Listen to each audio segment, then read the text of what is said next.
Howdy, everyone. Welcome back to PEEKABOOS, the show where we see a movie, come home, and then we tell you about it. Peekaboo. Today on PEEKABOOS, we saw Beetlejuice, the hotly anticipated sequel to the original Beetlejuice about 36 years ago. 36 years, dude. Like, were people clamoring for this? Yes. They were? I think the fandom is so intense that finally Tim Burton was like, okay, let's get Michael Keaton and let's do this thing all over again. I think Timmy B just wanted to put on his dancing shoes and his old maroon suit and just live up the old days. We watched the original in preparation for this, and Tim Burton movies in general are kind of like pickles for me. Pickles are pretty good when they're on the side of a Reuben or a sub. And a chicken sandwich or a burger, not so much. Not so much. And that's kind of how his films are. I like the original Beetlejuice. I like Nightmare Before Christmas. But Alice in Wonderland, the Willy Wonka, Johnny Depp remake, I don't really care. I think that the fandom is that way too. Pickle people are very much a population, and you are either completely insane about pickles or you cannot stand them. And I think the same is to be said about Tim Burton movies. There was an expression back in the day that Jack Skellington is the patron saint of daddy issues. Yeah. And I very much knew a lot of girls that... Anyway, after 36 years, the Beetlejuice sequel's out. And sequels like this are kind of a tough thing to justify. Beetlejuice is one of those movies where you really said all you needed to say with that movie. And the moment you start trying to add on to that, it starts ruining the original concept. The movie is very tightly paced. Very scant information. We only focus on the characters enough for them to like be interesting in those little seconds. Like Catherine O'Hara's Delia. She's very focused on her art and her own personal development. And, you know, she's kind of like a shrieking banshee for everything she wants. She's manageable in that movie because she's not interrupting the rest of the movie. In this, she's one of the central characters, more so than the previous movie. And it's kind of apparent how annoying the character is. Well, there were so many things that had to be juggled in this movie to make it connectable to the first while still making its own storyline that it just didn't have time to slow down. It just was like boom, boom, boom, right into the next set of subplots. But I'd say all in all, I think they did much better than I thought they would. See, I still remember the original sequel and remake craze in the mid to early 2000s. Where it's like, we want to recapture the magic of an older movie, but now we have a bigger budget, better casting. And all of those movies always just kind of miss the mark for one reason or another. Whether it's like appropriating the content of the original for a modern audience, maybe shaving off some of the more jagged edges on it. Yeah. You're missing out on the key ingredients of the formula. A lot of these movies were originally like lower budget and you had to make certain concessions. You forced directors and screenwriters to be more deliberate with what they're expressing. Sure. Sometimes you'd have to cut out scenes. So you'd have to express some things visually that would just be like an exposition scene in another movie. Absolutely. So when I sit in a sequel like this, it's just a justify your existence thing for me every minute. And there were some scenes I like. As far as the new cast goes, Jenna Ortega is like the it girl for like awkward, I'm not like other girls chicks. She's more of a hipster in this movie. I think the contrast Lydia, like goths were the like, I'm rebelling against my parents thing in the late 80s, early Angsty 90s. Teen. Yeah. And now I guess it would be hipster girls. It's another continuation of like the teenage reaction to how they feel about their parents thing that Lydia had going on. Absolutely. Her parents were unattentive New York socialites, and now Lydia has her own ghost hunters type show because the fact that she could see ghosts is played up as an actual rare ability in this movie. And I don't know, for me, there's really nothing more cringe than horror content creators. Only like the biggest, cringiest weirdos make horror content. That's crazy. I mean, yeah. That's so funny. Okay, I guess before we get into spoilers, let's just go into face value, how you think the movie was. I think it was perfectly mid. I disagree with that, and I think it was maybe just like a tier or two above mid. I wouldn't say great, but I would definitely say good. I think, again, for me, there were so many subplots that it did beautifully lace together near the end, but it did feel that I was on the train as the railroad was being built. Sometimes when a director is nearing the end of what will be his career, whether it's because of old age or just not being able to make the films they want anymore, they'll try to make a movie that'll be the culmination of everything they've done in the past, just like the one last hurrah type situation. You got some cameos from actors that were in other Tim Burton films. The one I immediately noticed, latched onto and loved was Danny DeVito as a janitor in the Nether Realm. Yeah, drinking Drano fluid or something. He's pretty much just the trash man from Always Sunny. Exactly. And you know that scene in Always, I don't think you've seen it, but the scene in Always Sunny where he's like gargling beer. No. The whole thing is like, I don't know how many years I have left, so I'm going to get real weird with it. So they're walking around at 10 in the morning, and he's just drinking and gargling beer. It's just Drano now. It's like, yeah, he's drinking Drano in the afterlife. And then he gets electrocuted. I mean, it's just like... Danny DeVito stacks W's, and so does Willem Dafoe. Yeah, Willem we talk Dafoe about is one of the Willem new a cast lot. members. Yes. We were watching John Wick earlier, the very first one, and he's in that too. And just, I always like Willem Dafoe. Danny has hard eyes for Willem Dafoe in anything that he is in. I mean, I'm not like obsessed with the dude, but he's usually a good actor, and he's always doing good with the roles he has. Yeah, but you're just like giggling and kicking your feet like a little kid watching him. Like the joy that you glean from his acting is it's because he's very memeable now. Yeah. The Green Goblin memes, the Lighthouse memes. Willem Dafoe has those kind of performances, and then he has also just other really good performances, like you've seen Antichrist. Yeah. Even in John Wick, he wasn't very memeable there, but he was a solid performance. And this is the same. He gets to play an actor that was doing like a hard-boiled police detective role and then died on set. So in the afterlife, he is just that hard-boiled police detective. Yeah. How did you feel about the other new actors to the role? Like Jenna Ortega did All Right in Your Eyes. What's the other lady's name? The stapled woman? Oh, Monica Bellucci? Yeah. She's Beetlejuice's ex-wife. And you know at the moment that you meet her that that's exactly who she's supposed to be. But I just thought more would happen with that because she is not very efficient at getting things to happen. So I guess I just feel like there could have been more done. But again, I know the movie was trying to pack so many things into it that it just didn't have time to elaborate on it. I'll be honest, my impression is just that she was there to look pretty and give a Corpse Bride throwback. No, I think she is exactly that. When she was first doing her thing and using the staples, I was like, dang, that's Sally right there. Yeah, but her subplot was mostly pointless and she didn't really do much for me as a character. And I think she's indicative of what the flaws of this movie were for me. She was a character that was created entirely off of a throwaway line in the original. And you get the feeling that Beetlejuice is always lying or just always trying to spin a situation to benefit him. And just she meant nothing to me, babe, throws away the finger with the ring on it. I think that's what's so cool about this one is that they actually did go back and explore that. And then to see the finger show up and you're like, whoa, wait a minute. I know exactly what this is. Yeah. Because he is so full of shit most of the time that you don't believe his stuff. And then not only is he telling the truth on this, but she's coming. And I give you the last thing you'd want, which is a backstory to Beetlejuice. Michael Keaton's great as the character, but there were scenes in the movie where it's like he just needs to be there out of obligation. Whereas in the first movie, you're just like, when is he going to show up? So still good, but I'll get into my caveats with that a little later. Lydia's grown up. Winona Ryder plays the goth mommy version of Lydia. And it works for me in certain scenes, and in other scenes, it just looks like old Winona Ryder. Yeah. I would say, too, that Lydia was such a strong character in the first one. And I get that life happens and you grow up, but I think that the things that she went through in the first movie would have hardened her. I don't think the arc that Lydia took is exactly how I thought she would grow up to be. And that's fine because you have so many years between. Here's the thing, too. I think that the fandom is so strong for Beetlejuice. It's kind of like a Star Wars fandom, how everybody amps it up so much that even if you make like the minute error, it loses all that sparkle. And so the odds were stacked against them from the beginning. And before you even see the movie, you could probably guess what's in it. Yeah. They're going to redo the singing possession scene. They're going to have more of like the eye pops. The sandworms are going to make their way back Tiny in. Everything heads. you loved about the original is going to be done here in a new way. Yeah. And I mean, for the most part, you have to do that. Yeah.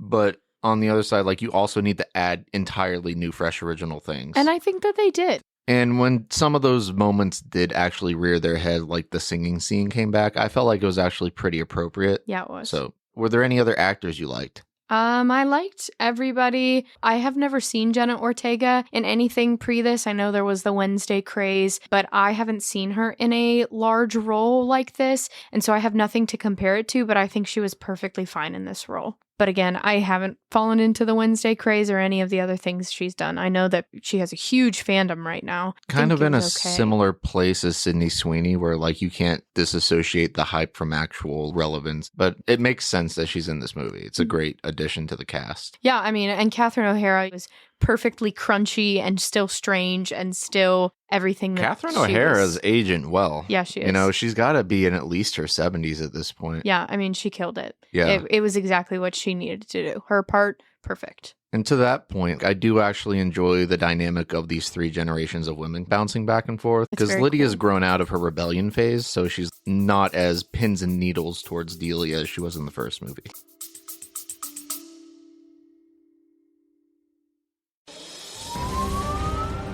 Cold Case Western Australia is a new true crime podcast series produced on behalf of the WA Police Force Special Crime Squad. The series examines unsolved homicide cases, some dating back several decades, in the world's largest policing jurisdiction. You'll hear new case details and insights from the investigating detectives and forensic experts. There are now $1 million rewards attached to each unsolved homicide in Western Australia. You can listen to Cold Case Western Australia wherever you get your podcasts or by visiting the WA Police Force website. And it's kind of cool to see Delia help her through the same kind of spikiness that her own daughter is giving to her. Yeah. And she's like, this is just karma for the way you treated Eve. Mm-hmm. Jenna Ortega's character is named Astrid. So Astrid and Delia will have scenes together where they're like, wow, Lydia's kind of weird, right? Like, what's going on with her? And then Lydia and Delia get to have the scenes of, daughters are hard, I know. And she is like, and this is what you did to me. And I like Catherine O'Hara's performance, but I also think there was too much of that character. And it kind of annoyed me at a certain point. I don't think so. I think it was the right amount, especially because they had to make changes to the family structure anyway to come back. Obviously, Gina Davis and Alec Baldwin are not back because as characters that were playing Immortal Ghost, they've clearly aged. And there's a little controversy around Alec Baldwin at the moment. Not even just Alec Baldwin, the original dad, Charles. Oh, yeah, the dude who played Charles Dietz. Yes. I'm not going to talk about it, but I will say Google it and you'll figure out why that actor is not in the movie. But I think that that's why they had to have more of Delia in the movie because there were no supplemental things like that. I kind of like it as a confrontation of middle-aged story, but I also just did not want it for a Beetlejuice movie.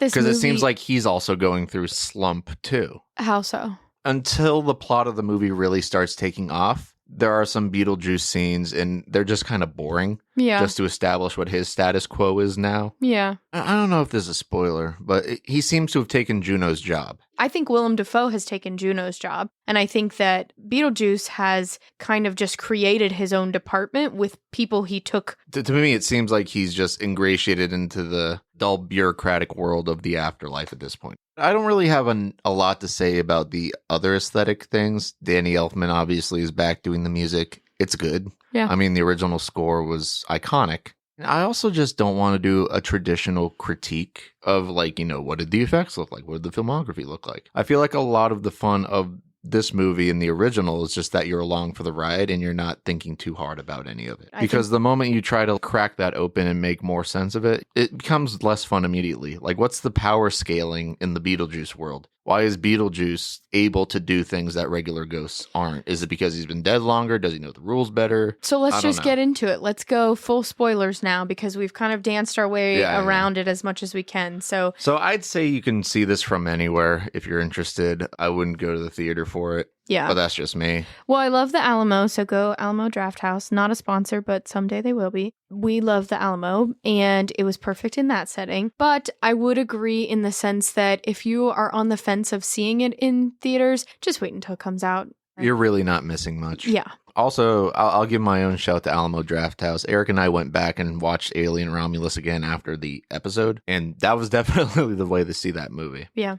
So shouts to the Alamo Drafthouse. They treat seeing a movie like An actual event. They take pride in viewing movies. You can tell in the love in their theater, the ambiance, and the fact that you can order food while you're watching your movie is awesome. They get huge points from me just because they're not showing Maria Menounos every time. They're waiting for the movie to start. Oh my gosh, those beginning commercials to like the 90s where it's like actual Beetlejuice watching a movie, toys. They'll put on commercials from the 90s, or they'll put on little adverts that were involved with the media property you're seeing. It immerses you in the world a little bit more, which I actually appreciate. Yeah. We watched the original, and so to then have that continued with pre-show clips that were all about Beetlejuice just amped it up even more. So I think we're finally at it. We're getting into spoilers now. If you don't want the movie spoiled for you, go watch it yourself or just wait for it to come out. So, spoiler time. It starts as Lydia Dietz is talking on what you think is just a you and her video, and then it pans out and you see an audience, and she is running her own ghost show, which I think is a very cute nod to the original. Obviously, she could see the Maitlands when nobody else could see them, and you didn't know if that was something that spanned outside of that house, and she has been using this gift to discuss other ghost problems with living people, which is such a cool thing. And I guess it's a hereditary trait because Jenna Ortega's character Astrid also inherits this gift. They play that so very well. Astrid gets a love interest. They just bump into each other and start that little romantic subplot. And it turns out the male character is actually a ghost and she doesn't realize it. He does the whole Beetlejuice thing of like, I'm going to trick you into going to the afterlife to take my place so I can go back living. Could just schmuck. You don't see the twist coming, but you also aren't endeared to the character enough to feel betrayed by it, which I felt the movie could have done a little better. Again, I just don't think they could have put more time into all these different outlets without making the movie so much longer. Because if you lose the Monica Bellucci subplot, you lose all of Willem Dafoe's stuff, which I think is worth having. Absolutely. And you would lose the ending. The ending wrapped up in a neat little bow. If you didn't have all those tiny little moving parts, then there would have been no catastrophic ending. So I don't remember the actor's name, but there's a character that plays Lydia's new love interest because her original husband died getting eaten by piranhas. Yeah. And I liked that character a lot just because he was a pussified Dracula. He's kind of this weirdo guy that preys on codependent, depressed women. And it's obvious. Yeah, like, per it's his words. Very obvious to Yeah. everyone but Lydia. Yeah. Very much trying to move Lydia in the direction he wants her to move in instead of actually caring about her feelings. Yeah, which adds to the strain in her relationship with her daughter. I just didn't like that Lydia was traumatized by the Beetlejuice event. It's understandable that that would happen, but at the same time, you just feel like she'd shrug that shit off. Yeah, That feels more like the character to me. Yes, I agree. And I think that's what I was mentioning before we got into spoilers, that I feel like some of Lydia's rebellious, hardened teenage version is lost. And I don't know, again, if that is because of the Beetlejuice thing or if time has just softened her. And I won't say that that doesn't make sense, but that's not how I saw her evolving. And so then she just doesn't seem like the Lydia that was in the first movie. But at this point, she's lost a husband, she has a daughter, she has a job, she has things on the line. So I guess with that comes fear and trauma and blah-de-blah-de-blah. Well, I wonder if that's really a direct reflection on how we would feel in the situation with Beetlejuice instead of what we think she should feel. Because I never got the feeling that she was scared by Beetlejuice. Yeah. I think she was just annoyed with him I think and that scared for the Maitlands. it's laughable. But again, maybe that's as somebody on the outside looking in. Yeah. So Lydia's forced to confront her lingering feelings over Beetlejuice when Astrid's love interest turns out to be a ghost, takes her into the afterlife. Lydia contacts Beetlejuice to get Astrid back. I like that too because you get to let Beetlejuice off the chain. He's the most fun when he gets to be irreverent and antagonize. When the movie started, he's just working in this office job and he's bored and you're bored watching him. Well, I wouldn't say I was bored because I loved the little shrunken head homage and was like, I wonder if those are all the football players that got their heads shrunken and like then put into yellow suits. I don't understand why a lot of the office staff had shrunken heads. In the original movie, it was because I guess this big game hunter stumbled across. Voodoo doctor. This witch doctor type dude, this tribesman that had like magic dust that shrank your head. Okay, that was a cool visual from the first one. No. Why are all of the office workers Well, then in my there head, with shrunken heads? I was like, I wonder if Beetlejuice like nabbed the pixie dust and just started shrunken heading everybody he ran into. I mean, time has to have passed. It's been 36 years. You want to feel like these characters have been through other things aside from the events of the original movie. Yeah. Just felt like hey, here's this thing you recognized. I don't know. I had fun with it. There are so many things from the original movie that were left open-ended or like were streets that you could have gone down. But I think we kind of have to go into the next part. So his first major scene with Lydia comes as a result of Lydia's husband-to-be fiance, Rory, this douchebag. He decides to say the Beetlejuice the 3 times because he doesn't think it's real and he wants her to confront her trauma related to it. And then immediately they're both zapped into the model. And then from there, they're in like a therapy room with Beetlejuice where he plays therapist. This entire scene is my favorite part of the entire movie. He seals Lydia's mouth so she can't talk. He was like, let's talk to our inner child. And he goes, hold on a second. And then he like makes Lydia birth this child of him. It comes out and chews on her leg. Yeah, it's all of the negative baby stereotypes in one with a Beetlejuice spin. It's just farting and screaming. And He's like, just like daddy. he picks it up and kicks it at a certain point. Yeah, he's like, there's enough of that. And he kicks it across the room. It's horrible. And if this franchise ever were to try to do this again and didn't have Michael Keaton, they would be at such a deficit. There is no other person to do that. That scene alone was goated. Loved it. 30 years have passed, but Michael Keaton is forever Beetlejuice. Yeah, hasn't missed a step. A touch I really enjoyed too, obviously the character of Charles Dietz. They kind of write it out of the movie as like he got eaten by a shark on a trip, but they have the body in the afterlife without the head. It's just a torso stumbling around. He's missing his literal neck and shoulders. It's just a huge bite out of this torso, and it's spitting blood out of its spinal column. They explain Beetlejuice's backstory. From the throwaway line in the original movie, he was alive during the Black Plague, so he was a grave robber. Monica Bellusci's character marries him just because she wants to use him as a sacrifice. I guess she's one of these like witch doctor-y voodoo priestess type things. Again, some of this doesn't get explained, and that's fine. But if she was this all-powerful being that was able to suck a soul out of a person, I am confused then on why she was stuck in a box for so long. Yeah, why did it take 700 years or whatever for this little thing to kick off? Yeah, it was a perfect storm of Danny DeVito pushing his little electric mop into the box to then fall off the wall. That part was definitely very far-fetched. And watching her staple herself while a song played in the background was not my favorite moment. I'll tell you that right now. And I think part of it's just Tim probably wanted to do all of those ideas, and it's like, you know what, this is for me, so I'm not going to give up on what I want my vision to be. If you go back to Lydia's dead husband, when Astrid starts to talk about how he was in a boating accident, originally the corpse that was bitten into, I thought that was Astrid's dad, but it turned out he was dead this whole time and he was just in the underworld serving the Soul Train line. Yeah. And I think that was the best reveal too, because you expect that he's going to come into the plot in this big, glorious fashion. Yeah. It turns out he's just working another boring life in the afterlife. It's a horrible thought to think we go from working 9 to 5 here into another life where we do the exact same thing. That line from the original, we're very unhappy. Well, you're dead. What did you expect? Yeah.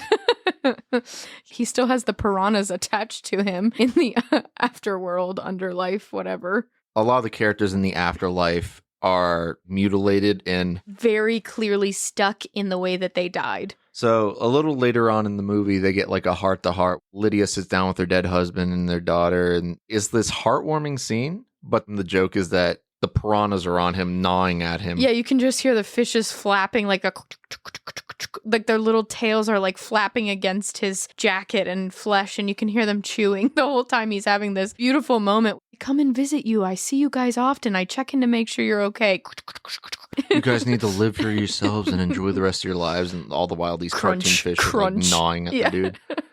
I love that scene just because it's so absurd. That's the Tim Burton that I like. Oh, go back to when they were trying to get into the underworld when Lydia summoned Beetlejuice. And normally the fun little caveat is that you have to draw a door, knock 3 times to get into the underworld. And Beetlejuice just drew a bomb on the wall and that's how he got in. I think that's so silly. If it were that easy, wouldn't everybody do it? Yeah, that just shows that like he understands the process in the afterlife a lot better than other people. And that's part of what makes him dangerous. Yeah. And it was also a cool way to see something you already understand as a concept done in a new way. Exactly. So it all kind of culminates at the end of the movie where Lydia's fiance is kind of like forcing her to marry him on Halloween. The deal Lydia has to make with Beetlejuice in order to save Astrid is that Lydia will finally marry him. Yeah. Because he's been waiting. He's got her picture on his desk and he knows this is his moment. And now we're ready to talk about the best scene, in my opinion, in the movie. Another quick caveat, though. I don't get the feeling that Beetlejuice was the kind of guy to get hung up on somebody. He seems like a dude who's very, very involved in whatever his immediate circumstance is. Yeah, I agree that it doesn't make sense that he would have clung on to this thought after years and years. But I get it. It's been 36 years. You want to feel like these characters are more interconnected. Well, I wonder, too, if it's like for him, the one that got away, or like that he had a score to settle that she was going to be his, whether he made it that way or not, you know? Maybe. I mean, there are other goth girls, I guess. But yeah, sure. It's Sure, true. whatever. So now we're at the best scene in the movie, paying homage to the original dance scene, which obviously you couldn't do Deo again. They had to do a different song, and boy, was it everything. Something they set up earlier in the film when they're doing the Young Life Beetlejuice flashback, I guess he's talking in like a very macho Spanish accent. I couldn't tell I what thought language. they were in Spain, Yeah. but I couldn't pick up specific words. I thought it might have been like a Latin or Spanish. I thought it was Italian or Spanish. Italian, maybe? Yeah. So he goes into like, hola, mi amo Beetlejuice. Yeah. Like just the very stereotypical soap opera voice when he's talking about his past. And Yeah. I thought that was really cool. So when it comes back full circle to the wedding, they bring back the song thing and it's in, I guess, Italian. I think it's Italian. I'm a little rusty on all my foreign languages. So they have to put the subtitles on the screen for you, and everybody is forced into a dance they did not want to be part of. But I think that is part of his charm. He is not just an evil guy. He's an evil guy with class. He's not like evil. He's just out for his own ends and doesn't really give a shit about what happens to anyone else in this process. Yeah. So Yeah, that was one of the better scenes of the movie. And finally, by the end of the dance number, she gets the book, she draws a door, and she brings back the sandworms. And so to have the sandworm finally get to eat somebody was pretty cool. And that's the movie, dog. That's the whole thing. But I would have loved more sandworm. And from what I understand, they explore the sandworm in the TV show. I just never saw the Beetlejuice TV show. I remember the show, and to have it go on, it had to be that Lydia was still a little goth girl, and also that Beetlejuice was just her weird dead friend, and they got onto weird misadventures, and it wasn't that great of a show. It's not really worth talking about. It was kind of fun, but whatever. Yeah. But from what I understand, they have sandworms in it, and I always wanted more sandworms. Dune has made a whole series out of sandworms. I just think that sandworms deserve their stars. So anything else, any final thoughts on the movie? Anything else you want to say? Just to summarize again, I think that this movie had a lot going against it, as any sequel does. And I'm okay even if I forget it, but to know that it exists makes me happy. I feel like really, really trying to analyze this film outside of the fun you get from it is just defeating the point. Yeah. None of it's ever really bad. This kind of feels like a DLC to the first movie. If you ever wanted to stay in that world a little bit more, here you go. So go watch it, people. Yeah. I guess that's all we got for this time, folks. Bye-bye.